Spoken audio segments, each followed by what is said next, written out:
Welcome back. So, we in that new year, new me season. Yes. But a lot of us still have some of the same goals from 2023. And a lot of y'all, and I know for sure because y'all came up to me and asked, You a did. lot of y'all wanted to start a podcast. Yes. I got good news for you, player. Spotify for podcasts is here for every need you have. We've been using Spotify for podcasters since we started our podcast. It's so easy. You literally record, edit, and upload all from your phone, your computer. So no matter what your setup looks like, you can start now. Yes, get your conversations, your opinion, your views out to the world. People need to hear you. You can distribute your podcast to Spotify and anywhere else that podcasts are heard. With Spotify for podcasters, you can earn money in a multitude of ways. Ads or podcast subscriptions. I mean, it's an easy way to get your visions out to the world and earn some extra pocket change. Yeah, my favorite thing about all of this is free 99. Yes. They don't charge you a dime. So you really got nothing holding you back. Today, not tomorrow, today. Let's be heard. Spotify for podcasters. Let's be seen. To another episode of the For the Healthy Health podcast, where we talk about conscious living, self-awareness, and everything in between. I'm your host, Ree. Thank you for joining me and allowing me to be a part of your journey. So we can't continue an episode without first checking in, seeing how you all have been. How is your heart? Let us know. Well, it's just me today, but let me know wherever you feel comfortable doing so. I love hearing from y'all. I am doing better. I had a pretty anxious and hectic morning, but right now, in this moment, I feel good. I feel grateful and just so happy to be here. So yesterday, I had a conversation with a new friend who, first of all, has been such a light, such a resource in my life in the little time that I've known her. Quite naturally, I want to do the same for her. But she and I was having a conversation. She was just telling me how great I am at showing up as my authentic self online in several different mediums. So here on this podcast, on YouTube, on Instagram, on TikTok. I know as human beings, we don't see ourselves the way that other people see us. So that was really nice to hear. So in that conversation, she mentioned that because of how I'm able to just show up as my authentic self online, I should maybe, be a resource for other people and share how to show up authentically yourself online. But in the meantime, I was like, that would be an amazing podcast episode. So literally we had this conversation yesterday, and the next day I'm recording this episode. And it's so funny because I woke up at 3:00 in the morning to go to the ladies' room. I had to potty because I'm an excessive water drinker. But in that time, my brain wouldn't cut off. So I stayed up for like another probably 45 minutes to an hour, lying in bed. My brain wouldn't stop working. All of these points, all of these tips for being authentic kept coming to my brain. So I pulled out my notes app on my phone and I just wrote all of this stuff down in my notes. So that being said, today we're going to talk about how to be your authentic self offline and online, because I feel like you can't show up as your truest self in a digital space if you aren't that person in real life. So I want to break this episode up into two parts. The first part, we're going to talk about being your authentic self in real life, because I find that a lot of us have a hard time doing that. I've been there. And then the second part of this episode, we're going to talk about how to show up as your authentic self in the digital space. So jumping right into it, every human being who currently exists, who has existed, has been conditioned, whether it be by the media, by your parents, by friends, by school, whoever, whatever the case may be. We have been conditioned. And because of that, it can sometimes be hard to move as your authentic self in this world. If you've been here a while and, I've listened to other episodes, you've heard me make this statement before. I first learned this about 7 years ago when I was reading You Are a Badass by Jen Sincero, and it completely blew my mind. It was like, what do you mean? I'm not me. And it doesn't mean every single characteristic, every single value that you have isn't yours, because I believe that some values that I do carry are my own, but a large part of us was conditioned. I remember when I was younger, and I mean like middle school, high school, college, I didn't know who I was. And I don't necessarily see that as a bad thing, because if you don't know who you are, and if you can acknowledge you don't know who you are, you then have the space to find yourself, create new values, create new experiences, and just create a life that you are happy to live, create a life that you love, that is fulfilling for you. So I definitely don't see not knowing yourself as a bad thing. But I just remember being in college. Not even like, I can even go further back than that, because I was thinking about that last night when I was up at 3:00 in the morning, about how I would, when I was younger, maybe probably high school, I would go around my cousins and they talked a different way that I talked. But I noticed by the time I ended up going back home from spending time with them, I would be talking the way that they were talking. Hence, I would, I guess, conform and change and be different versions of myself according to who I was around.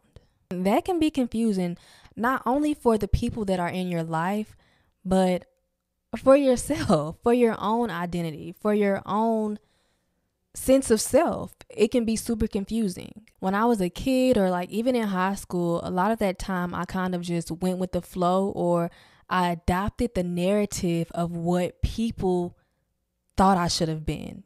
And another thing I think is important to note is that we adopt certain narratives and identities based on how the people around us treat us. And I have to say, a large part of who I was based on how I was treated, how I was reacted to. I think when I finally decided to take control of my being, my sense of self, was probably college. I think that was the start of it. That was the beginning of it. And you may have heard this story before, so I'm not going to dive all the way into it. But when I was in college, I had so many different majors. I was undecided. I was nursing. I was information technology, because I didn't know what I wanted to do. My mom wanted me to do nursing.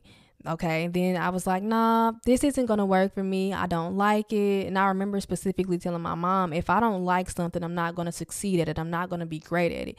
And that was one of the first times, like, that was a pivotal moment in my life, because I was able to make a decision based on my own thoughts, my own values, and tell her like, hey, no, this isn't going to do it for me. And I wasn't really afraid of letting her down for one of the first times in my life. It was like I actually decided to live for me. And so then after nursing, I went as undecided, because your girl was undecided. I didn't know what I wanted to do. Then I had a talk with my big cousin, and she does information technology. She makes really good money for it, doing that job. And I tried it out, and I took one class, and I was just like, nah, this isn't going to work. This isn't for me. Because honestly, that's all it takes. Like, you know when something is for you, and you know when it ain't for you at the end of the day. But after a while, I decided to major in communications, media and communications, and that's what my degree ended up being in. But that's besides the point. But that is one of the first times in my life where I actually stood up for what I believed in. I didn't go with the flow. I didn't do what people thought I should do. I didn't make decisions based on people's perceptions of me. And I'm really proud of myself for that. An important part of being authentic, like I said before, is to learn who you are. And I feel like the first time I actually, learn, relearn, unlearn, because truthfully, when we're born into this world, there's complete bliss, and we don't adopt these values, these thoughts and opinions until we start to unconsciously take in what's going on around us. I feel like the first time I actually had time to unlearn and relearn and just learn new things about myself was when I graduated from college. Because you got to think about, before that time, I always had my head in the books. I'm in a sorority, so during my downtime, I was doing community service, working on events with my sorority. I'm a mom. I was a mom then, still a mom now. Had a partner, so a lot of my time was already allotted for it. So I didn't really have that time to myself to find out who I was. But once I graduated from college, things kind of slowed down a bit. As some of you may know, I wasn't able to find a job immediately. So I had a lot of time on my hands. And it's just so funny during times where I guess you feel like you're going through a struggle or you're going through hard times. Isn't it funny? Those are the times that you lean into who you are and you lean into the divine power of the universe. That's when I decided to unknowingly start my spiritual journey, learn about myself. We talked about how there's opportunity in every struggle. And that's exactly what happened to me. During my time of struggle and sadness, I leaned into not only myself, but God and the universe. In doing so, I was able to learn more about myself. I was able to deepen my relationship with myself. And before that, I didn't understand the importance, the value of having a solid ass relationship with yourself.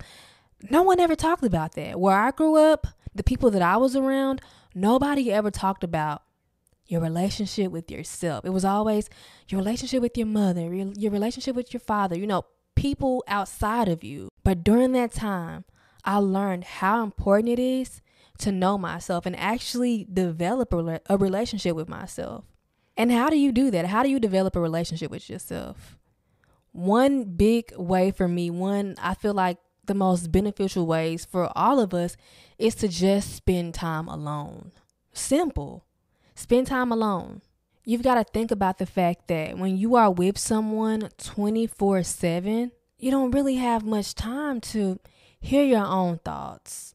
I'm not going to say you don't have time to have your own opinion, because truth be told, the people you are around should be very open and want to hear your opinion. That matters, which I'll tap into that in a little bit. But there's no time like being alone, because when you spend time alone, the noise, it quiets.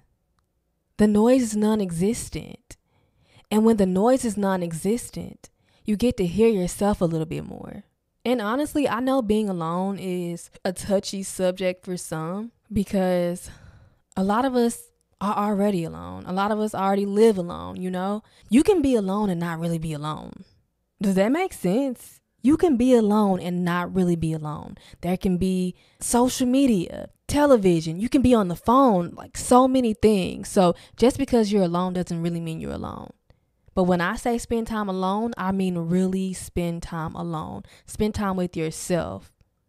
Because like I said, once you do, the thoughts and opinions of others will start to go to the back. And you'll start to really see who you really are, what you really value, who you really want to be in this world. Not what your mama wants you to be. Not what your granny wants you to be. Not what society tells you should be. But what you really want to be. So spending that time alone with yourself is really beneficial, and I highly, highly recommend it. To this day, I still have to spend time by myself. So I grew up as an only child. So I actually did spend a lot of time alone.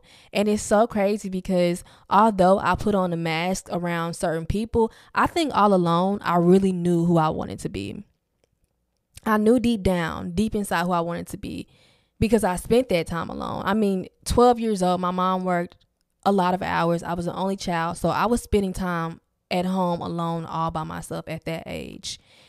But just because you know who you want to be, that doesn't mean you're going to listen to those thoughts, to that calling of who you know you're meant to be. And that's kind of the space that I was in for a really, really long time. And I'm just so grateful that I was able to come up out of that. It's really such a liberating thing. So I'm going to quickly run through some other things that help me learn who I am. I can't tell you how to be you. That's the thing. I know it would be easy. It would be super helpful if I could just say, hey, do this and you're going to be you. But I can only tell you what has worked for me, what has helped me to relearn myself again.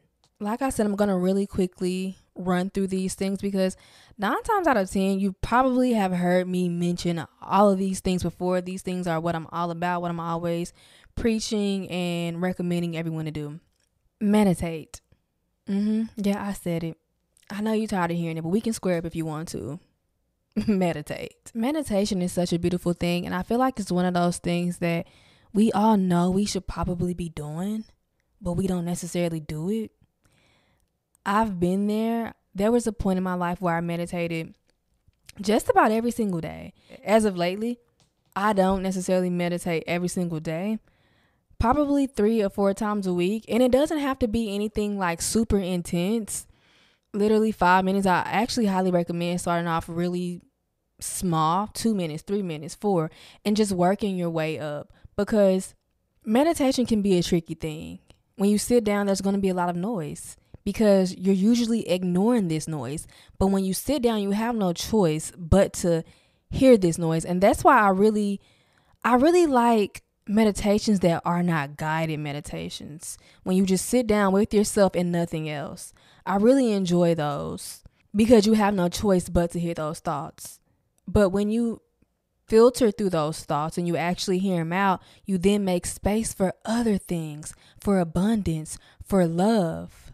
And that's going to come with time. And I also wanted to mention that meditation doesn't always look like sitting down in a dark room with your legs crossed. It can look like several things. To me, meditation is just being present while you're cooking, while you're on a run. Every day of my life, I try to be present with what I'm doing, because I'm not going to lie, my mind runs. I do a lot. I wear a lot of hats. There's a lot of roles that I embody. So my brain is always going. But I promise you, at some point in every day, I'm like, okay, can we just be present right now? And although sometimes it lasts for 3 minutes, 5, 10, I try and I keep trying again. So that's what I highly recommend for you when it comes to meditation. Don't give up on yourself. This is a sacred time for you, the universe, to connect, for you to understand and deepen your relationship, not only with the universe, but also with yourself. Some other things include journaling, working out, drawing, even if you're not good at it, because I'm not that great at it and I love doing it. Or just really any other hobby, honestly, that I think I want to start crocheting here in a bit. I wanted to do pottery for a little bit, but we don't have a pottery studio in my city that I live in. So I think it would just be easier for me to do crochet. Reading and unplugging. Unplugging is a really big one for me because, man, if you thought the world as you know it, as you see it in real life was noisy, boy, social media gonna turn the volume up even louder. And don't get me wrong, I love social media. It's an amazing space. I created my livelihood, through social media. So I love it, but you do have to step away and unplug, or else you'll get lost in the sauce, and that's not what we want. When I do unplug, I notice I have so much time on my hands, and I ask myself, well, what do I do now? What am I going to do? I'm so bored. No. Now it's time to do all of those things that I just mentioned, like crocheting, journaling, working out, drawing, spending time with your family, your loved ones, or spending time alone. Learning who you are is going to be a different process for all of us, but I highly recommend some of the ways that I just mentioned to just at least try, at least get the ball rolling. And then once you do, you'll kind of find your own way and you'll see what works for you and what doesn't. Because truth be told, some of the shit I just mentioned may not work for you, and that's okay, because this is your journey. Your journey is going to be different from mine and the next person and the next person and the next person. So just take these as recommendations, start somewhere, and you'll find your way. You'll deepen that relationship with yourself, and you will live a fulfilling life. You'll live a life that you didn't even know was possible, that you couldn't even fathom. You just got to start somewhere. Another note that I have on authenticity is to allow space for all versions of yourself. Allow space for every single version of you. I think this is something that I struggled with and still somewhat struggle with today. there's many versions of me. I mean, I'm a Gemini sun, Gemini moon. So there are many versions of me that exist. I think we can become really attached to certain identities, certain versions of ourselves. When you become attached, you then become stagnant. And when you're stagnant, you don't allow room for growth, other versions of yourself to blossom. And the cycle continues, and you'll look up and you'll realize you're unfulfilled. You're not happy with your life. All because you were attached to an identity, to a version of yourself. And I know that version of us protected us, got us to where we are now. And I applaud them for that. They deserve flowers for that, for sure. But now it's time to shed new layers, to allow ourselves to transform, to allow ourselves to take many forms. As human beings, we are multi-dimensional beings. I'm allowed to be one thing and in the same breath be another thing. I'm allowed to do that. So we must embrace all versions of ourselves. Make space for all versions of ourselves. And when you're at a space where you can embrace every version of you, every version that has existed, I mean, the pain, the laughter, the beauty, the sadness, all of it must be embraced. It'll feel like a weight lifted off your shoulder. It'll feel like you can breathe. It's going to be so liberating. And then you now have that space because you were so open and so loving and so embracing to every version of you. You now have that space to embrace all versions of you that will come to be. The last note I have on being your authentic self in real life is to just surround yourself with people you feel safe with. And if that's no one right now, that's okay. I remember it was a point where I didn't feel safe with anybody except for Travis. So if it just got to be you and you thugging it out for you to feel safe, so be it. Like, it is what it is. Because the truth be told, when I mentioned earlier that I put on a different mask with certain people when I was at school with my mom, whoever, maybe I just didn't feel safe. Maybe I just didn't feel like I could be myself around these people. And that's okay. That's totally okay. That's not on them. That's on me. Because now I'm taking responsibility and seeing that I don't have to be around these people. If they don't make me feel safe, I don't have to be around them. I only want to be around people where I can be myself with. And if I can fully be myself around you, I feel safe around you. And in that time where you spent alone, or you spent with that one person or two people, three people that you genuinely felt safe with, that you genuinely felt like you could be yourself with. In that process, you learn more about yourself. And then when you show up authentically as who you truly are, you will attract your tribe. You will attract people who you feel safe around and they feel safe around you.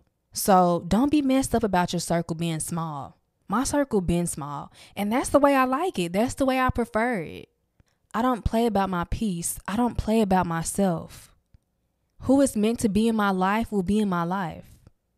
Who is meant for me will be for me. And if I don't feel safe around you, my time around you will be very limited. It ain't personal. It's not personal at all. But I just don't play about my peace. I don't play about me. That said, surround yourself with only people you feel safe with. And you will find you won't have to perform. You won't have to put on a mask. These people will love you with open arms, all versions of you. And they will encourage you, along with yourself, to relearn yourself, to continue this journey of authenticity. Okay, now to the fun part. And I have a lot of notes on this part, but I'm very grateful for my job to be what it is. I literally just get to be myself. I literally just get to show up. I'm so grateful to be alive in this time. It's literally a time to be alive where you can just easily and accessibly create a life that you want. Just being yourself. I don't know how many of y'all are interested. I think it's a lot of y'all, honestly, are interested in not necessarily content creation, but just putting your art out there, putting your work out there. Because in the conversation that my friend and I had, a large part of it was about, well, it was a brief conversation. It was voice notes, but a large part of it was about showing up as your authentic self in the digital space. And I know while a lot of y'all may not necessarily want to do content creation or I guess influencer, which is a word that I'm just like, yeah. But I learned that word can definitely be a good word. It can be a good thing. I feel that many of y'all have a passion, a business, a art, a creative outlet. And with that, putting yourself out there requires a little bit of content creation. So the first thing I want to say is your story, your experience is the content. That's the content, sis. You are the content. I remember someone asking me, how do you plan your day? Or like, how do you do your content? And I was just like, I was kind of going to be doing all of this stuff that I'm showing anyway. I was going to be living my life anyway. And all I did was take my camera out. I took my iPhone out. That's it. And if you're in a space where you kind of just don't feel like you know who you are, that's your story. That's the content.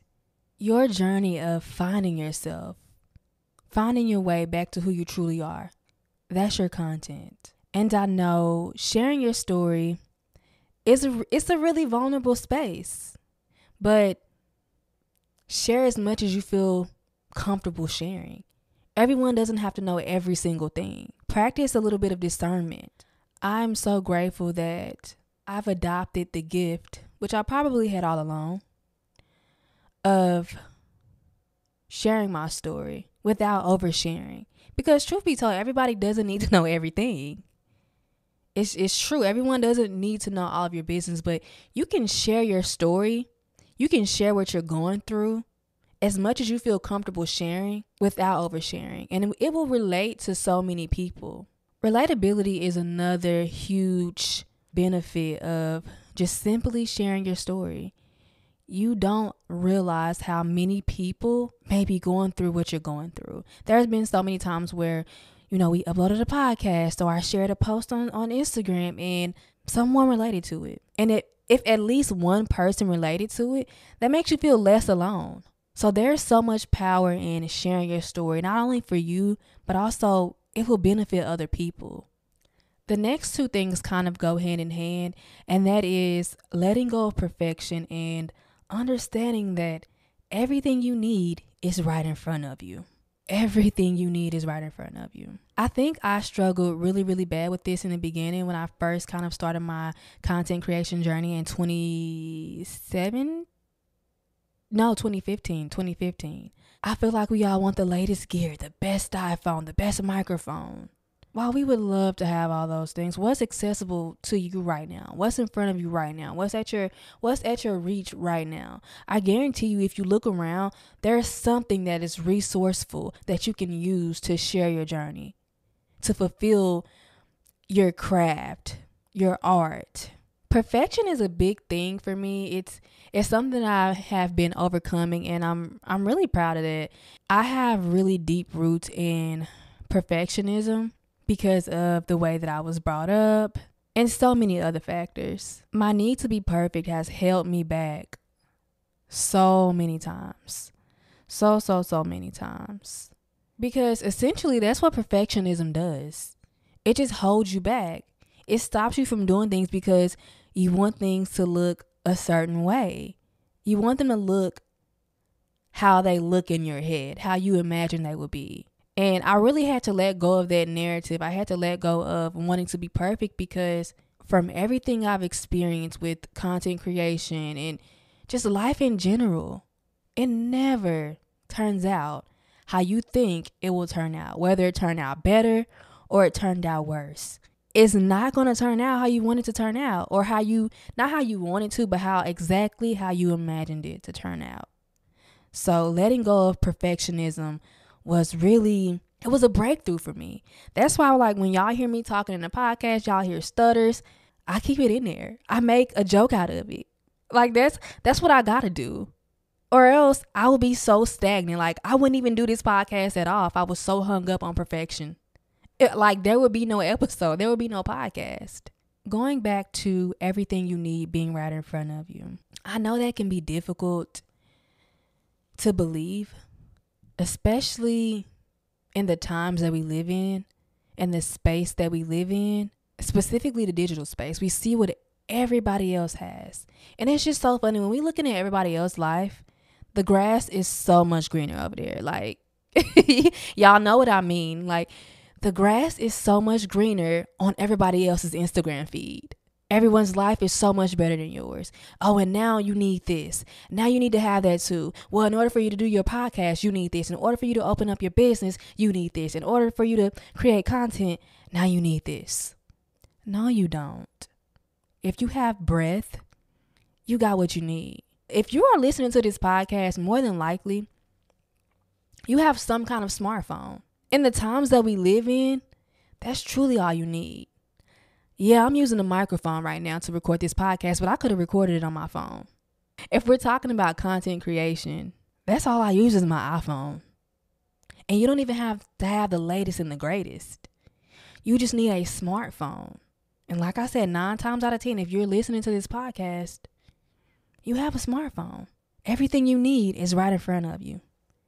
Just look around.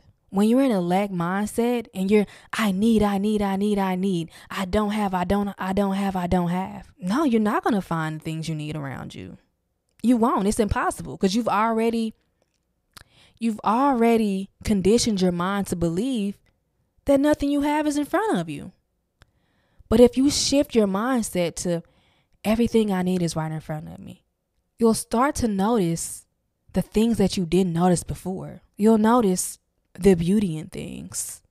You'll notice that instant over there, that's content. Me putting on my clothes, my outfit, that's content. This meal I'm about to eat, that's content. This thought I just had, that's content. So hear me out when I say, everything you need is right in front of you. Everything you need, you can touch. It's within arm's reach.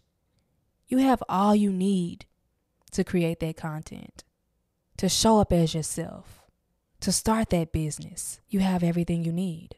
It's so funny because whenever I first started creating content, I lived on campus. And in the school I went to, they had these particular specific apartments that were for grad students, people who were married or had children. In order to live in these apartments, you had to meet the requirement of one of those things on the list. And obviously I met a few of the requirements. But my point is that apartment was so ugly. It was literally, the walls were yellow. The kitchen was so ugly. There was no window in the kitchen. So a lot of my content back then was like food based. But you know what? I worked with what I had. And I guess because of that, I've been conditioned to find the beauty in everything. I've been conditioned to make everything beautiful. Because if you go back and look on my Instagram page, like my very first few posts, I was in that apartment. And if I have to say so myself, my posts weren't that bad. They weren't that bad. And then, when I moved into another space, it was difficult. But again, I looked for the beauty in that particular space. I looked for the beauty in my home. And I made my content beautiful. And I think because of that, romanticizing my life and just having the need to make everything look beautiful, I feel like that's instilled in me. Which that's my next note on showing up authentically online. Make it sexy. Romanticize your life. And I feel like when you make things beautiful, you're going to want to show it. You're going to want to record it. You're going to want to show the world your creation.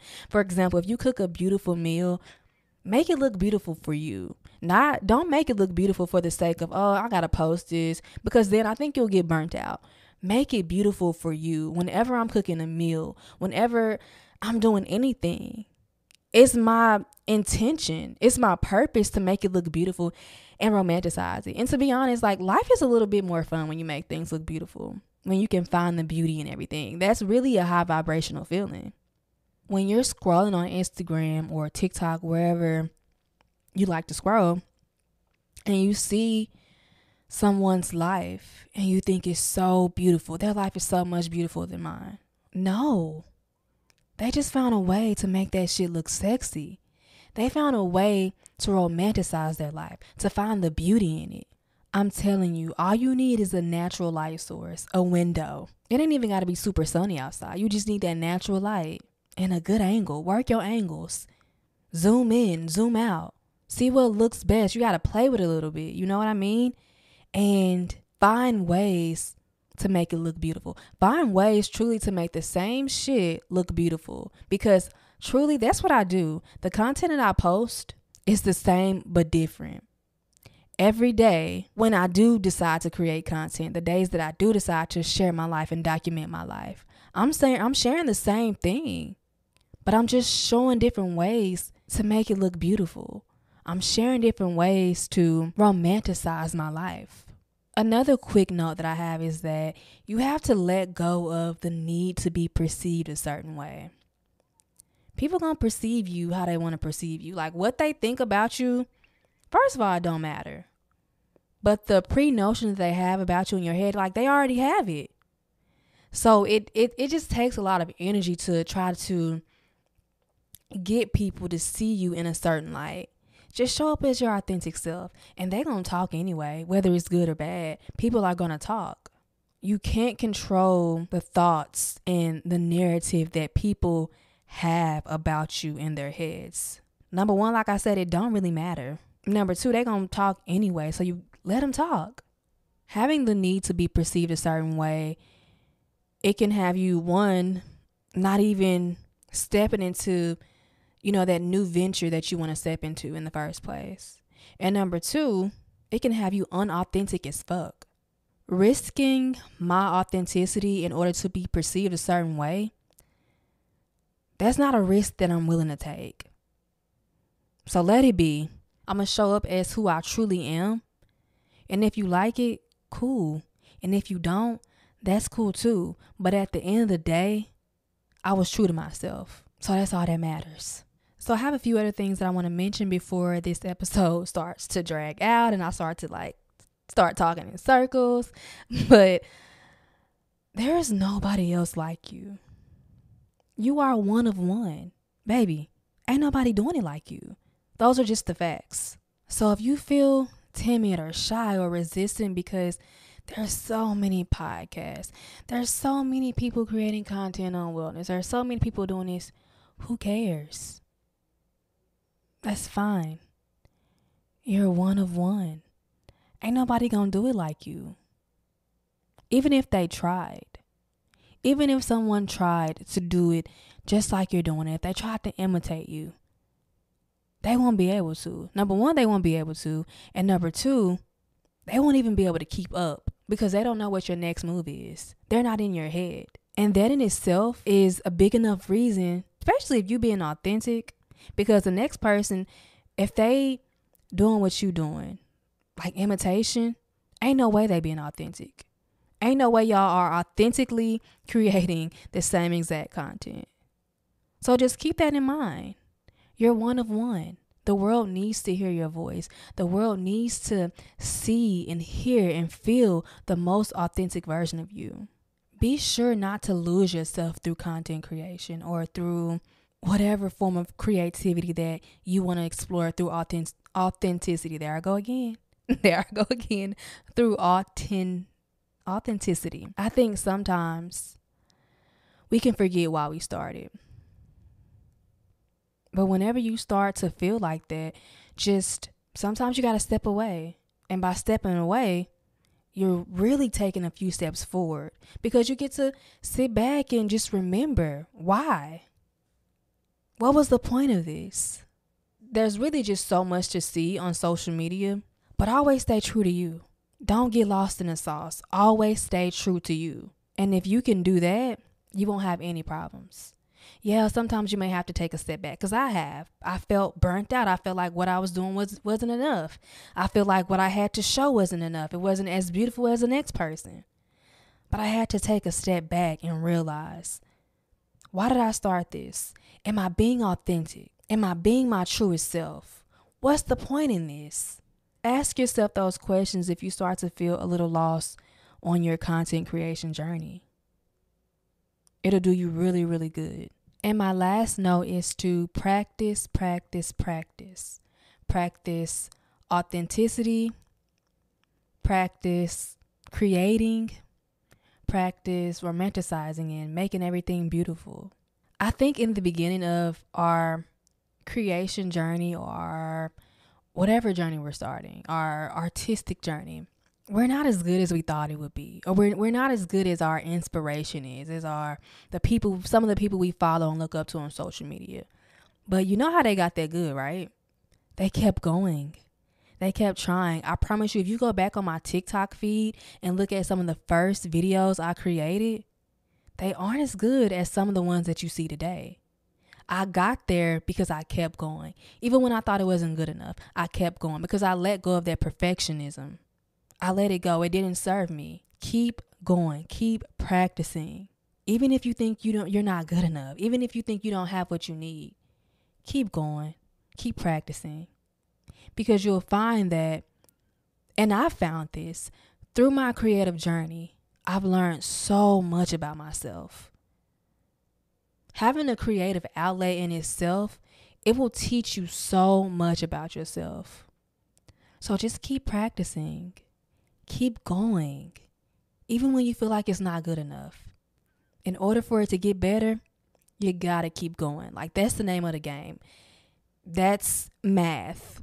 That's science. That's how it works. If you want to get better at something, you keep going. So this is your sign.